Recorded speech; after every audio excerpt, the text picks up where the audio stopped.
एक शाम प्राची टीवी पर सीरियल देख रही होती है। तभी उसकी सास वहां आती है।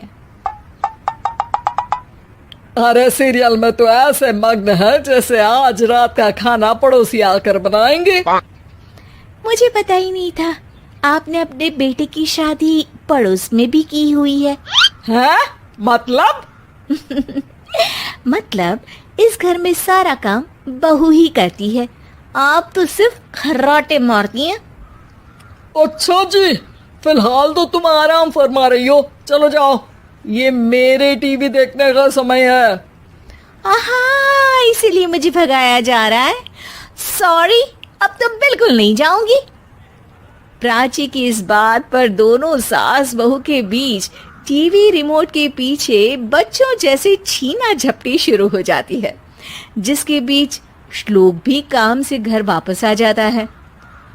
हाँ, आज मेरी चूहे बिल्ली की जोड़ी किस बात पर झगड़ रही है? अरे तेरे बीवी मुझे टीवी ही नहीं देखने दे रही। अरे तुम्हारी मम्मी मुझे खाना बनाने के लिए फोर्स कर रही है। अरे वाह, ऐसे बेतुके रीजन पर तो बच्चे भी झगड़ा नहीं करते। अरे मुझे कुछ मत बोल, सब इसने ही शुरू किया है। हाँ हाँ, जैसे आप तो बहुत दूध की धूली है ना। अरे बस, दोनों चुप। प्राची जाओ, खाने की तैयारी करो। और माँ तुम छोड़ो, तुम्हें क्या बोलूं, शांति से अपना सीरियल देखो। मुझे दोबारा लड़ने की आवाज सुनाई नहीं देनी चाहिए। ऐसा बोलकर श्लोक वहां से चला जाता है, जिसके पीछे पीछे प्राची भी कुछ न कुछ बड़बड़ाते हुए रसोई में चली जाती है। हाँ हाँ, सासू जी को तो कुछ बोलेंगे ही नहीं, बस मुझ पर ही हुक्म चलता है, खाना बनाओ, जैसे मैं इनके घर में खाना बनाने के लिए आई हूँ। इसी तरह शाम बीतती है और रात को श्लोक और प्राची की सास खाना खाकर सोने चले जाते हैं, लेकिन प्राची गुस्से में कुछ खाए बिना काम में ही लगी रहती है। इस घर में किसी को घंटा फिक्र नहीं पड़ता, मैं खाऊं या भूखी रहूं। प्राची कुछ देर के लिए रसोई से बाहर जाती है और जैसे ही वापस आती है तो वहां दूध का भरा ग्लास देखकर हैरान रह जाती है। फिक्र पूरी है, बस दिखाना नहीं है। प्राची दूध पीकर सोने चली जाती है और अगली सुबह एक बार फिर सास बहू का कार्टून नेटवर्क स्टार्ट हो जाता है। ये तुमने ही किया है। अरे अजीब जबरदस्ती है, मैं बोल रही हूँ मैंने कुछ नहीं किया। दोनों ने मिलकर पूरे घर को पागल खाना बनाया हुआ है। यहाँ कोई नॉर्मल इंसान तो रह ही नहीं सकता, इसीलिए अब पड़ोसी क्या रिश्तेदार भी घर आने से कतराते हैं। और सुन बेटे, तू भी चंगा, तेरी माँ भी चंगी, तेरी बीवी भी चंगी, रिश्तेदार। हाँ जी, आपको नहीं पता क्या, गंगाधर ही शक्तिमान है, रिश्तेदार ही। हाँ हाँ, बस समझ गया। कभी जानवरों जैसे लड़ेंगी तो कभी जुगलबंदी करेंगी। भाई मैं आप दोनों के बीच में नहीं फंसना चाहता। सास बहू की इस मनमौजी जोड़ी से परेशान होकर श्लोक अपना सिर खुजलाता वहां से चला जाता है। चलो अब मैं भी कीर्तन में जा रही हूँ। इस पर जैसे ही सास कमरे में अपना पर्स लेने जाती है तो वहां नाश्ते की प्लेट रखी देख मुस्कुराने लगती है और नाश्ता करके घर से बाहर निकलते हुए कुछ पैसे टेबल पर रख जाती है, जिसके कुछ देर बाद सिलेंडर वाला घर आता है। ओ मोरी मैया, मैं सिलेंडर के बारे में तो बिल्कुल भूल ही गई थी। घर खर्च के सारे पैसे भी मम्मी के पास है और श्लोक से बोला तो उल्टा 4 बात सुनाएंगे।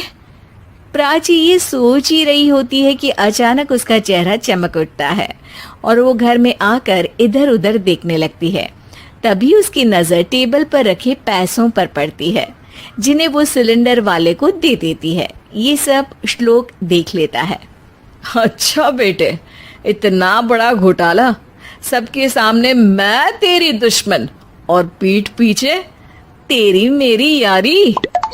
इस पर श्लोक एक प्लान बनाता है और शाम को सब एक साथ बैठे होने पर बोलने लगता है। माँ, तुम दोनों की बहुत लड़ाई होती है, इसलिए मैं सोच रहा हूँ कि प्राची को उसके घर छोड़ाऊं।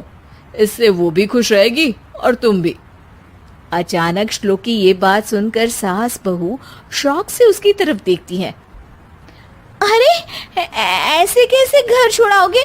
मुझे कहीं नहीं जाना। अरे तुमने बोला नहीं पर मैंने सुन लिया। तुम्हें मम्मी के साथ रहना अच्छा नहीं लगता, मुझे पता है। अरे वो अरे, जब बहू खुद कुछ काम बोले तो वो तुझे सुनता नहीं, और अब जो इसने बोला ही नहीं वो तू समझ गया। जब उसे नहीं जाना तो फिर जबरदस्ती क्यों कर रहा है? अच्छा, फिर आपको मौसी के घर छोड़ाता हूँ। बस अब आप दोनों एक घर में एक छत के नीचे नहीं रह सकती। मैं इस टॉम एंड जेरी की जोड़ी को और नहीं झेल सकता। है? ऐसे कैसे नहीं रह सकते? तुम्हें इतनी दिक्कत है तो तुम्हारा बोरिया बिस्तर पैक कर देती हूँ, लेकिन मम्मी जी कहीं नहीं जाएंगी। बिल्कुल यही सुनना था मुझे। अगर दोनों में इतना ही प्यार है फिर हर वक्त ये लड़ाई का नाटक क्यों करती हो? देखा मैंने कैसे माँ किचन में दूध रखती है और तुम उनके लिए कमरे में नाश्ता रखती हो, और कैसे वो पहले ही तुम्हारी दिक्कत समझकर घर में पैसे रखकर बाहर जाती है। अरे भाई, इतना ड्रामा तो डेली सोप में भी नहीं होता जितना तुम दोनों ने इस घर में फैलाया हुआ है।